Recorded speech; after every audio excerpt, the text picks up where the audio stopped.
청소년들 중고등학교 교과서에 청춘예찬이라는 수필이 짧은 게 하나 나와요.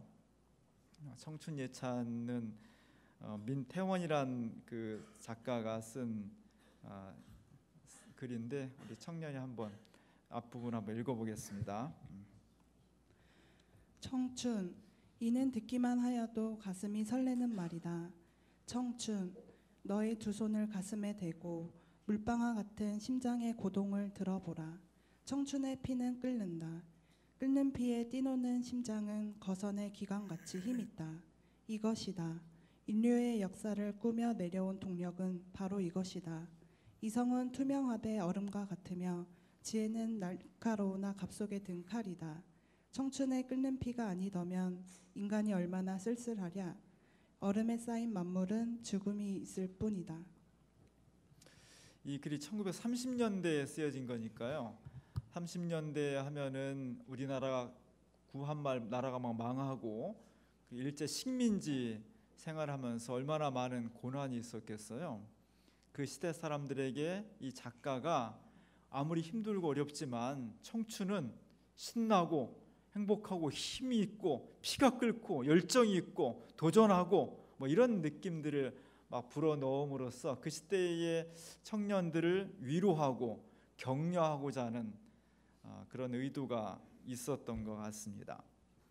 그래서 이 글은 사실은 암울한 시대이지만 읽는 사람들에게 새로운 용기를 주는 그런 청춘에 대한 예찬의 글이 되겠습니다.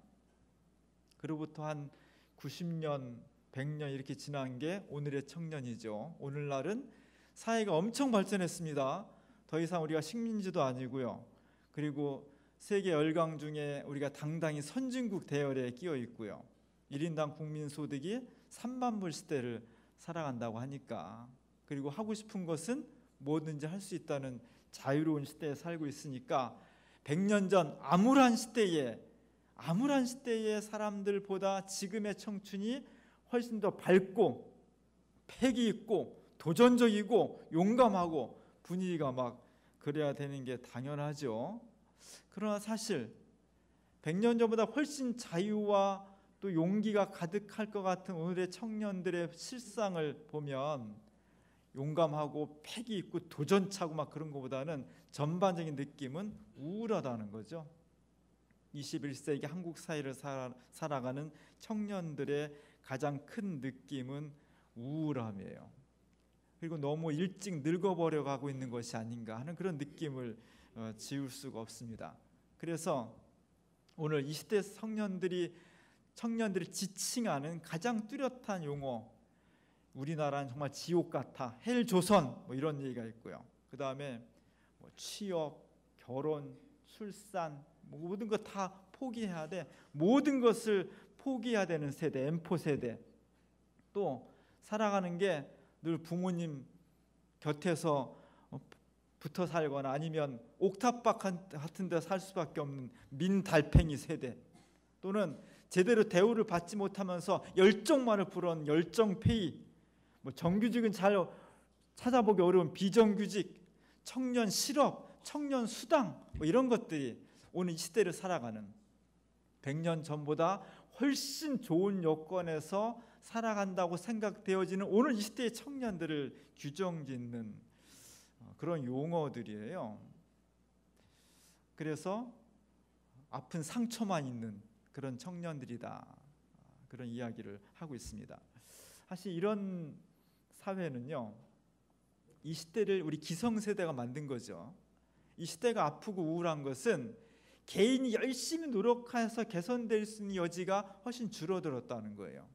내가 아무리 노력해도 내가 태어난 환경이나 사회 구조 자체가 이것을 벗어나기가 굉장히 어려워졌다. 그런 면에서 이런 사회 구조를 만든 기성세대, 이런 사회 구조를 만들면서 혜택을 받은 기성세대가 젊은 청년 세대들에 굉장히 미안해하고 있습니다. 어떻게 하면은 이거 새롭게 바꿔낼 수 있을까, 그런 어떤 고민도 많이 하게 되고요. 기성세대는 50대 이상의 기성세대는 어렸을 때 이런 걸 세뇌받고 살아왔어요. 잘 살아보세, 잘 살아보세 뭐 이런 노래가 늘 입에서 흘러나왔고요. 쨍하고 해뜰 날 돌아온단다 뭐 이런 노래 많이 했고요. 그다음에 청년들은 무쇠도 씹어 먹을 수 있다 뭐 이런 얘기를 그 신화처럼 배우면서 살아왔기 때문에 그런 세대들은 무조건 하면 될 수 있고 이룰 수 있고 뭐 이런 의식을 가지고 오늘날을 살아온 겁니다. 그런 사람들이 만든 오늘의 세대 속에서 청년들이 고통을 당하고 있고 신분과 또 현실의 아픔 가운데에서 우울한 절망의 시대를 살아가고 있어요. 그런 면에서 기성세대는 책임감을 가지고 있고 또 미안한 마음을 가지고 있습니다. 반면에 또 곰곰이 생각해 보면 한반도에 살아가는 우리 같은 청년들, 모든 시대의 청년들이 과연 행복하고 평화롭고 정말 삶을 마음껏 누리던 그런 시대가 정말 있었을까? 우리가 서운해하는 청년들이 서운해하는 기성세대는 정말 행복하고 풍요롭게 잘 살아왔을까? 역사를 되돌이켜보면 또 그렇지도 않더라고요. 우리 할아버지 세대들은 일제시대에 살았잖아요. 나라가 망해서 일본이 우리나라 침략해가지고 농사지은 거 다 뺏어가고 남자들은 청년만 되면 다 전쟁터에 끌려가서 동남아시아에서 중국에서 무참히 죽어갔습니다. 우리 청년 또래의 여성들은 어느 날 갑자기 잡혀가서 군 위안부로 일본 군들의 성놀이개로서 착취를 당할 수밖에 없었죠. 그리고 맞은 해방과 새로운 역사는 우리에게 좋은 것도 주었지만 또 남과 북이 분단되어서 전쟁을 함으로써 수많은 사람들이 학도병으로 끌려갔고 죽음을 당했습니다. 간신히 전쟁을 끝내고 민주화를 이루었나 싶었더니 다시 군부 독재가 이 땅을 억압하면서 수많은 청년 세대들이 이 땅의 민주화를 위해서, 인권을 위해서, 통일을 위해서 거리에서 매맞고 고문당하고 분신하고 뭐 그렇게 험난한 세월을 살아온 거예요. 어찌 보면 우리가 지금 청년들도 굉장히 어렵지만 이 땅에 사는 모든 청년 세대가 평안하지 않았던 거예요. 어쩌면 더 억울하고 더 힘들고 더 긴박하고 더 고통 속에 살아왔던 겁니다. 그 결과로 그 속에서 끊임없이 좌절하지 않고 자신의 삶과 역사를 개혁하려고 몸부림쳤기 때문에 그 결과로 그나마 우리가 지금 이렇게 어느 정도 자유와 번영과 평화를 누릴 수 있는 것이다. 그렇게 볼 수도 있어요. 그래서 오늘 우리 시대의 과제 중에 하나가 기성세대와 청년세대와의 어떤 단절, 서로 원망하고 소통하지 못하고 화합하지 못하는 갈등이 점점 심화되고 있는데 기성세대는 우리가 정말 이렇게 청년들에게 삶을 어렵게 하고 모든 것을 포기할 수밖에 없는 사회 구조를 만들어 주었구나라는 자책과 미안한 마음을 가지고 있어야 되고 청년 세대는 그럼에도 불구하고 오늘 우리가 이렇게 살고 있는 것이 그래도 기성세대, 우리 할아버지, 아버지, 어머니 세대의 헌신과 노력이 그나마 우리 역사의 즐거움을 헤치고 우리에게 이런 자유와 풍요로움을 주었다는 것을 감사하면서 두 세대가 서로 소통하고 대화하고 서로 감사하고 부족한 것을 메꿔주고 그렇게 나아갈 때 우리 각자뿐만 아니라 전체 사회가 조금 더 행복해질 수 있을 것 같습니다. 아마 청년주일은 그런 의미를 다시 한번 되새겨보고자 하는 그 의미가 있을 것 같아요. 오늘 우리가 에베소 교회의 이야기를 함께 읽었습니다. 에베소 교회는 바울이 굉장히 애정을 가지고 있던 교회예요. 로마 제국 내에서 에베소라는 도시는 그 터키 지방에 있습니다. 그러니까 아시아주라는 터키 지방, 지금의 터키 지방에 에베소 지역이 있었는데 거기는 항구이면서 무역과 상업이 굉장히 발달했던 곳이에요. 그래서 사도 바울이 선교 여행을 떠나면서 에베소에 들려서 교회를 개척했고 두 번째 여행에서는 3년 동안이나 이곳에 머뭅니다. 에베소 교회는 굉장히 행복한 교회고 아름다운 교회고 바울 선교의 든든한 지원자 역할을 해서 늘 사도 바울이 마음속에 가슴에 뿌듯하게 여기는 그런 교회였습니다. 나중에 사도 바울이 에베소 교회를 떠나서 이제 내가 목회했던 교회가 어떻게 됐나 소식을 들을 거 아니에요. 교회가 잘 되고 있습니다. 교인들이 행복합니다. 선교가 이렇게 열매를 맺고 있습니다. 이런 소식도 많이 들렸지만, 좋은 소식도 들렸지만 가슴 아픈 소식도 들렸습니다. 그것은 뭐냐면 사도 바울이 떠난 다음에 에베소 교회가 서로 분쟁이 생겼다는 거예요. 나는 이런 주장을 하고 너는 이런 주장을 하고 이렇게 하면서 교회가 막 내분이 생기니까 그 이야기를 듣는 사도 바울이 가슴이 아팠다는 겁니다. 목회자는 제일 가슴 아픈 게 싸우는 거예요. 교회가 외부랑 싸울 때는 힘은 들지만 가슴이 덜 아파요. 교인이 하나가 되니까. 근데 제일 보기 힘든 것은 교인들끼리 싸우는 거예요. 교인들끼리 서로 파당을 짓고 서로 질책하고 서로 질시하고 싸우고 막 하면요, 목회를 못해요. 힘들어요. 우리 사도 바울이 바로 그런 현상을 지금 맞이하고 있는 거예요. 너무너무 사랑하고 애착이 갖고 있는 에베소 교회에서 들려오는 소식이 교회가 싸움이 벌어졌어요. 서로 갈등하고요, 서로 막 질시하고 파당을 짓고 그렇습니다. 교회는 본질적으로 갈등의 요소를 가지고 있는 조직입니다. 왜냐하면 교회는 모든 사람이 올 수 있는 거예요. 많이 배운 사람도 못 배운 사람도, 부자도 가난한 사람도, 여당도 야당도, 흑인이나 백인이나 모두가 다 올 수 있는 거예요. 그 모든 사람들이 각자 사람이 살아오는 배경이 틀리고 가치관이 틀리고 삶의 지향점이 달라요. 그런 사람들이 모여서 예수를 믿는 하나의 공동체를 이루어가는 것인데 그 과정이 대단히 어렵습니다. 그래서 어느 교회든지 크고 작은 갈등과 충돌의 요소를 본질적으로 간직하고 있는 게 교회예요. 잘 모르는 사람들은 교회 오면 다 천사들만 있다고 생각해요. 교회 오면 다 서로 사랑하고 손잡고 그냥 맨날 웃으면서 요만큼도 싸우지 않고 인상 찡그리지 않고 그렇게 기대하는 사람은 교회를 모르는 사람이에요. 교회는요, 다 환자들이 오는 거예요. 영혼의 환자, 마음의 환자, 육신의 환자, 이런 사람들이 와서 아프고 힘들고 갈등하고 때로는 내분을 일으키고 아픔과 상처를 주고받지만, 그러나 그 과정을 통해서 하나씩 조금씩 온전한 공동체를 이루어가는 것이 교회의 본질입니다. 이 교회를 오늘 사도 바울은 하나의 건물로서 비유를 했습니다.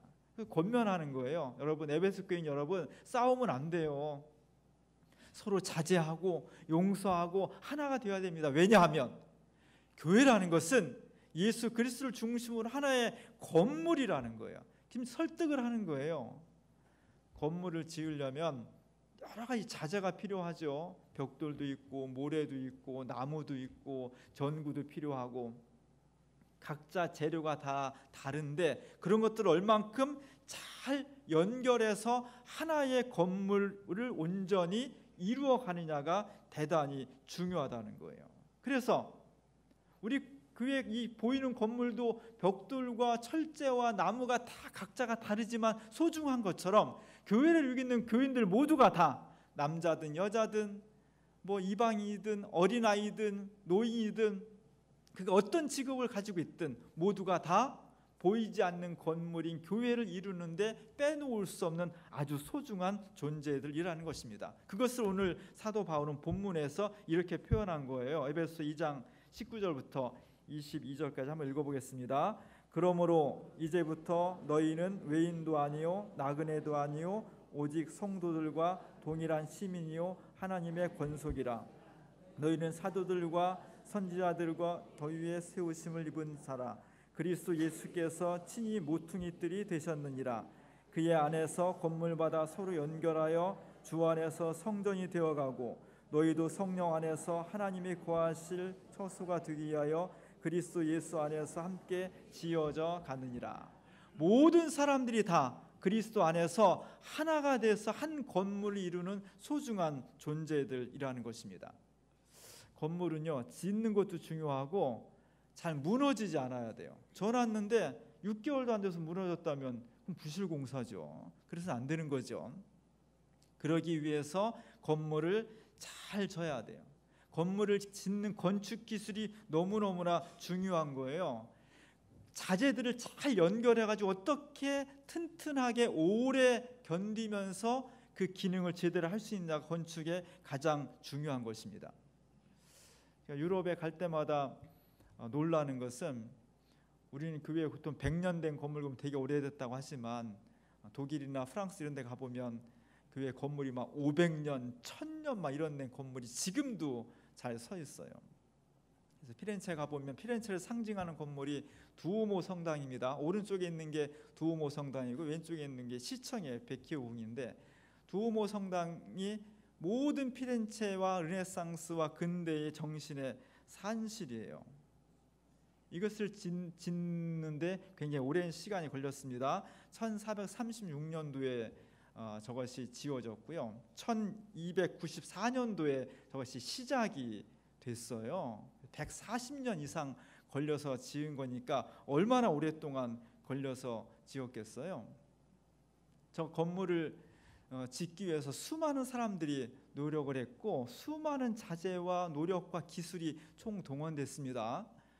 제가 좋아하는 영화 중에 냉정과 열정 사이라는 영화, 제가 여러 번 얘기를 했는데, 저 건물의 맨 끝부분이 이렇게 도움이에요. 두오모 성당이라는 것은 도움이라는 뜻이에요. 도움, 이렇게 동그란 거, 그 동그란 것을 그 안쪽으로 사람이 걸어서 올라가는 모습이 영화에 나옵니다. 제가 영상을 잠깐만 보겠습니다.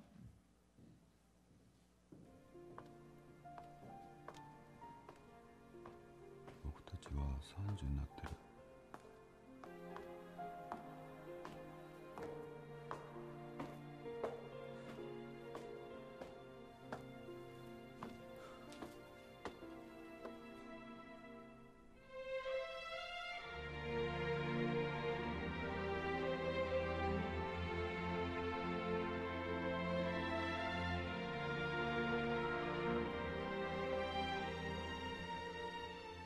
자, 춘세, 약속을 してくれる?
처음에 소리가 안 나왔으면 그런데, 처음에 올라갈 때 그 안쪽에 이렇게 도움 부분을 올라가는 사람, 계단 올라가잖아요. 그 부분을 만드는데 되게 어려웠어요. 그 부분 올라갈 때 안쪽으로 저렇게 천장에는 화려한 천국의 그림이 있습니다. 저걸 만드는데 굉장히 어려웠던 것이, 지금도 첨단 과학을 가지고 이렇게 평평하게 슬랍을 치는 것은 쉽지만 건축을 이렇게 동그랗게 만드는 게 굉장히 기술이 필요한 거예요. 저 건물을 짓는데 한 130년 정도 걸려서 지었어요. 그리고 마지막 이걸 올려야 돼. 이걸 못 올리는 거예요. 이걸 기술적으로 할 수가 없는 거예요. 그래가지고 그 당시에 수많은 사람들이 건축가, 무슨 뭐 예술가, 무슨 뭐 수학자, 물리학자 다 몰려와가지고 저걸 만들기 위해서 노력을 했습니다. 그러다가 피렌체의 천재인 브루넬리라는 사람이 이렇게 한번 해보자고 제안한 것이 채택이 되어서 한 16년 동안 만든 거예요. 한번 생각을 해보세요. 저게 조그만 거 같아도 벽돌이 400만 개 이상이 들어간 거거든요. 400만 개가 되는 벽돌을 쌓아서 지금 600년 동안 무너지지 않고 있는 거잖아요. 보통의 기술과 수학적인 방식을 가지고는 안 되는 겁니다. 여러 가지 방식을 동원했는데 어떻게 했느냐? 저 사람이 쌓은 방식은 벽돌을 수평으로 서로 쌓아가지고 만나는 곳에다가 기역자를 넣은 거예요. 이걸 오니사키라고 해요. 기역자를 너머로 해가지고 양쪽의 힘이 한쪽에서 무너지지 않도록 그렇게 기술적으로 쌓은 거예요. 요 기역자, 요걸 성경으로 말하면 오늘 모퉁이돌하고 비슷한 거예요. 건물은 뭔가 힘이 한쪽으로 몰려서 든든하게 지탱해 주는 것이 있을 때 무너지지 않는 겁니다. 교회란 건물은 뭐냐? 교회란 건물은 바로 예수 그리스도를 중심으로 해서 모든 자재들이 모양이 다르고 또 기능이 다르지만 든든히 연결될 수 있을 때 그때 교회가 무너지지 않고 1000년, 2000년 갈 수 있는 거예요. 교회가 2000년 역사를 가지고 있는데 다 든든하고 부흥하고 훌륭한 교회만 있었던 것은 아닙니다. 순교당하고 가난하고 짓밟히고 박해당하고 카타콤에 있었고, 그럼에도 불구하고 교회가 무너지지 않을 수 있었던 것은 교회 자체, 우리들 자체의 능력이 아니라 우리들 안에 있는, 우리가 든든히 서 있어야 될 예수 그리스도 안에 모든 교회가 든든히 붙어 있을 때 무너지지 않는, 스스로 지탱할 수 있는 그런 힘을 가질 수 있었다는 거예요.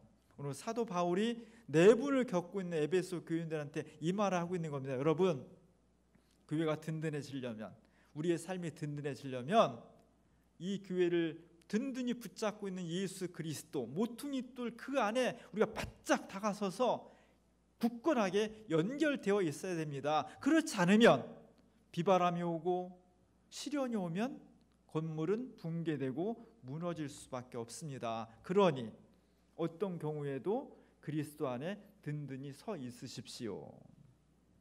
오늘 우리 세대가, 오늘 우리 사회가, 우리 가정이, 우리 교회가 각자의 개성이 있고 각자의 성격이 다르기 때문에 개인별로, 세대별로, 지역별로 많은 갈등과 충돌을 일으키고 있습니다. 이걸 어떻게 하나의 힘으로써 무너지지 않고 지탱하면서 우리에게 주어진 삶을, 책임을, 사명을, 역사를 새롭게 할 수 있겠느냐, 대단히 중요한 거예요. 오늘 그 비밀을 사도 바울은 에베소를 통해서 그리스도 안에 든든히 있을 때 가능하다, 그 얘기 해주고 있는 겁니다. 오늘 청년주의를 맞이해서 주민교회 청년들 보기만 해도 싱그럽고 또 희망이 솟는 그런 청년들입니다. 어떻게 하면 좋을까? 사실 역사를 돌아보면 과거라는 것이 현재를 만드는 거예요. 그리고 오늘 우리 현재를 살고 있지만 이미 우리는 미래를 지금 만들고 있는 겁니다. 20년 후가 어느 날 갑자기 하늘에 뚝 떨어지는 것이 아니라 지금 우리가 만들고 있는 게 20년 후를 지금 형성하는 거예요. 상상을 해보면 20년 후에, 한 20-30년 후에 주민교회는 어떤 모습일까요? 여기는 어떤 사람들이 앉아 있을까요? 어떻게 예배를 드리고 있을까? 어떤 관계를 형성할 수 있을까? 20년 후에 이 교회는 뭘 고민하고 있고 뭘 기도하고 있고 어떤 데 행동하고 있을까? 그런 생각을 하게 돼요. 그러면서 20년 후에 우리 주민교회 중심으로서 우뚝 서 있을 우리 청년들에게 우리 교회가 지금 무엇을 나눌 수 있고 무엇을 연대할 수 있고 어떻게 해야 될지를 같이 고민을 해야 됩니다. 우리가 우리 청년들한테 뭐 물질을 크게 주고 뭐 대단한 선물을 줄 수 있는 건 아니지만 같은 교회 공동체 안에서 청년들이 우리 주민교회의 당당한 주인으로서 자신의 주체성과 자리를 확보하는 게 대단히 중요해요. 그래서 우리가 청년주일 예배를 드립니다. 오늘은 기장교단에 속한 모든 교회가 다 3월 두 번째 주일은 청년주일로 지켜요. 근데 대부분의 교회는 대예배 말고 점심 먹고 오후 예배를 청년 헌신 예배를 드립니다. 근데 우리는 대예배를 드리잖아요. 인도자도 기도자도 성경 봉독도 다 청년들이 하잖아요.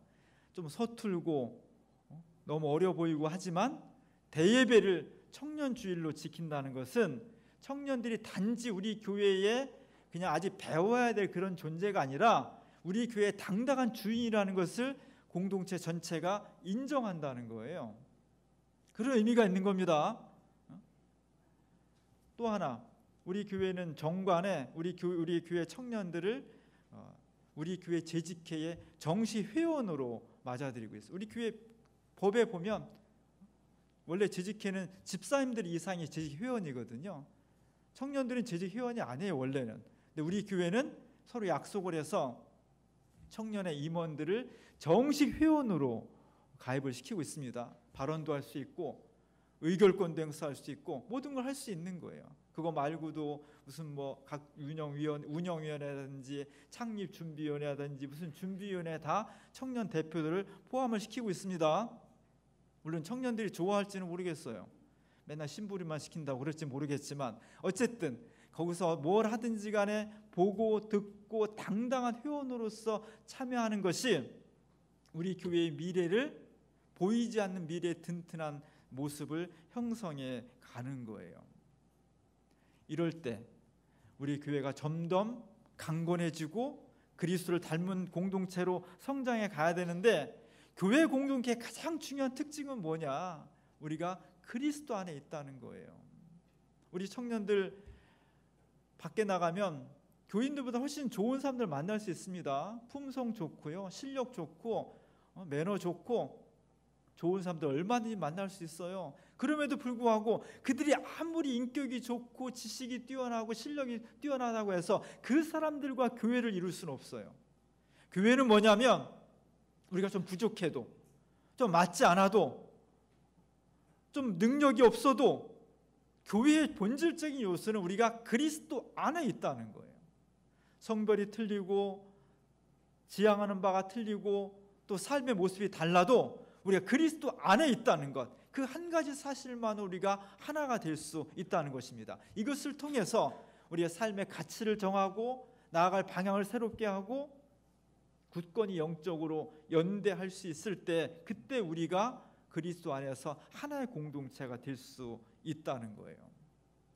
우리 주민교회가 20년 후를 그려봅니다. 이 자리에 멤버가 많이 변화될 거예요. 그때 지금보다 더 강건하고 더 뛰어나고 더 사명감이 충만하고 더 하나님 그리스도의 모습을 닮을 수 있는 그런 교회로 변화되어야 됩니다. 그래서 어떻게 이루어지냐? 그냥 이루어지는 것이 아니라 지금부터 그렇게 해야 돼요. 지금부터 여기 있는 청년들 우리가 기도해주고 격려해주고 그리스도 안에서 든든히 서야 돼요. 그것이 주민교회의 미래를 결정하는 것이고 주민교회의 미래가 한국교회의 미래를 만들어가는 것입니다. 오늘 주민교회 청년주의를 통해서 우리 주민교회 청년들이 다시 한번 일어섰으면 좋겠어요. 물론 지금도 일어서 있지만 더 강건하게, 더 멋지게 우리 주민교회 청년들이 새롭게 될 수 있기를 바랍니다. 우리 청년들 활동 많이 하잖아요. 수련회도 하고요. 카페 가 차도 마시고 찬양도 하잖아요. 물론 저 찬양대원들이 다 청년은 아닙니다. 청년이라고 생각하고 살아가시는 분들이지만 하여간 이 모든 것들이 다 하나로 어우러져서 우리 모두가 행복한 공동체를 이룰 수가 있는 것입니다. 오늘 청년주의를 맞이해서 우리 청년들이 아직 배워야 될 것도 많이 있고 미숙한 것도 있지만 그럼에도 불구하고 우리 모두가 다 그리스도 안에서 하나임을 고백하면서 기성세대는 청년 세대에게 우리가 좀 더 좋은 세상, 좋은 교회를, 조금 더 좋은 세상과 교회를 물려주지 못한 것에 대해서 미안한 마음을 갖고, 청년 세대는 그럼에도 불구하고 참 험난한 시대였지만 우리 윗세대들 위에게 이런 세상을 만들어주기 위해서 많이 희생했구나, 너무 고맙습니다. 그런 열려진 마음들을 가지고 그리스도 안에 굳건히 있을 때 우리 교회가 든든히 서가고 주민교회와 한국교회의 미래가 좀 더 밝아질 수 있을 것입니다. 이 청년주일이 우리한테 그 큰 뜻으로 다가올 수 있기를 주님의 이름으로 간절히 축원합니다.